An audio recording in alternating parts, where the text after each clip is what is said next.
कल तक ये बहस थी कि क्या देश का शिक्षा मंत्री, मानव संसाधन विकास मंत्री 12वीं पास हो सकता है, या फिर ये जो पढ़ाई लिखाई की बात जोड़ी जा रही है ये बिना वजह बहस है।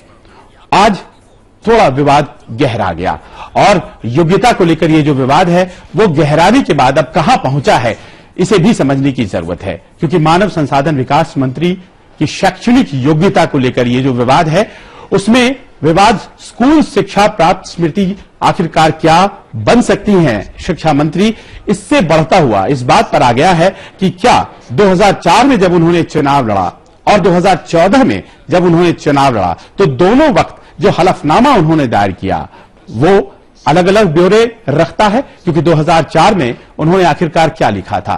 ताजा विवाद चुनाव आयोग में क्या पहुंच सकता है, इस बात की भी संभावना है, क्योंकि चुनाव आयोग में 2 शपथ पत्र दाखिल किए गए हैं। स्मृति ईरानी ने 2004 के लोकसभा चुनाव में दिल्ली के चांदनी चौक से भारतीय जनता पार्टी के उम्मीदवार के तौर पर जो पर्चा भरा था उसमें उन्होंने 1996 में दिल्ली विश्वविद्यालय से पत्राचार माध्यम से बीए किया है ऐसा कहा था। लेकिन 2014 आते आते चुनाव में जो हलफनामा दाखिल किया गया अमेठी से चुनाव लड़ते वक्त उसमें यह कहा गया कि 1994 में ही दिल्ली विश्वविद्यालय से पत्राचार में बीकॉम के पहले साल की पढ़ाई की गई है, यानी 2004 में बीए लिखा गया बैचलर ऑफ आर्ट्स और 2014 में कहा यह गया कि बीकॉम पार्ट 1 की ही पढ़ाई की गई है।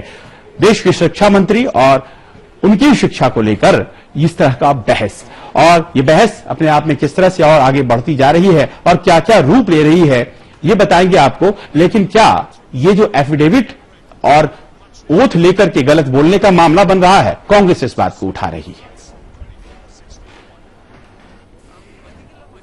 क्या हलफनामा गलत या झूठ फाइल किया गया है? 2 हलफनामे आपके समक्ष हैं। 2004 में स्पष्ट लिखा है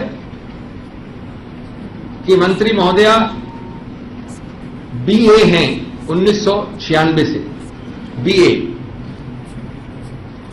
2014 वाले हलफनामे में उतनी स्पष्टता से लिखा है बैचलर ऑफ कॉमर्स पार्ट 1 यानी पहला वर्ष किया है।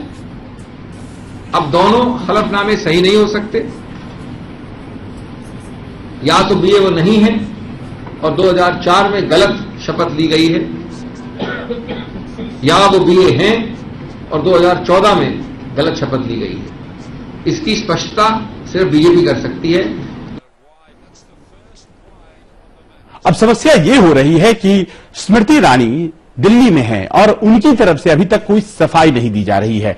जो कांग्रेस कह रही है उस बात पर सीधे तौर पर अगर विश्वास न करें तो इस बात की उम्मीद जरूर करनी चाहिए कि आखिरकार भारतीय जनता पार्टी की तरफ से या खुद स्मृति ईरानी आगे आकर इस बात की सफाई पेश करें। लेकिन जिस तरह से रिएक्ट किया गया है और शैक्षणिक योग्यता पर जारी बहस के बारे में जो बातें कही गई हैं स्मृति ईरानी के, वो भी अपने आप में दिलचस्प है। भारतीय जनता पार्टी ने करारा जवाब तो दिया है लेकिन वो पलटवार की तरह है, जवाब के तौर पर नहीं है। सुनिए जवाब किस तरह से आया उमा भारती की तरफ से और कपड़ा मंत्री संतोष गंगवार की तरफ से। उन्होंने स्मृति की शैक्षणिक योग्यता पूछी है। मुझे पूछना है कि सोनिया गांधी की शैक्षणिक योग्यता क्या है, क्योंकि उन्होंने यूपीए को हेड किया है, मनमोहन सिंह को डायरेक्शन दिए, पूरी यूपीए की सरकार उनके दरवाजे पर हाथ बांध के खड़ी थी।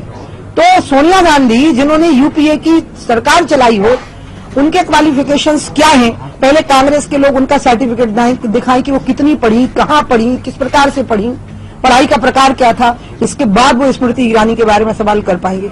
एक महिला पर सीधे सीधे इस तरह से सवाल कर देना, इसमें जो मेडिसिन में होगा, हेल्थ मिनिस्ट्री में, जरूरी थोड़ी है कि वो एमबीबीएस होगा। योग्यता इस पर होती है कि आप मंत्रालय को चलाने का तरीका आपका क्या है, ये थोड़ी होता है कि आपके सर्टिफिकेट्स क्या हैं। फिर तो सोनिया गांधी बताएं कि उनके सर्टिफिकेट्स क्या हैं, और नहीं तो सोनिया गांधी कांग्रेस के लोगों को चुप कराएं। रामचरितमानस लिखने के लिए तुलसीदास ने कोई योग्यता, फॉर्मल एजुकेशन हासिल नहीं की थी, कुछ लोग ये भी कह रहे थे। और अनुभव और स्वाध्याय भी एक चीज होती है और वाकई होती है ये चीज।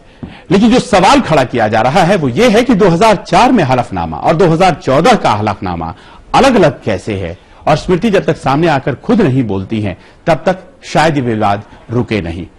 और यहां पर एक छोटे से विराम का फिर वक्त हो गया है। लेकिन एक खबर और आपको देनी है, बड़ी महत्वपूर्ण खबर है, क्योंकि राजनाथ सिंह अब सरकार में चले गए हैं, तो उनकी जगह भारतीय जनता पार्टी में आखिरकार अध्यक्ष कौन बनने जा रहा है। एक छोटा सा विराम।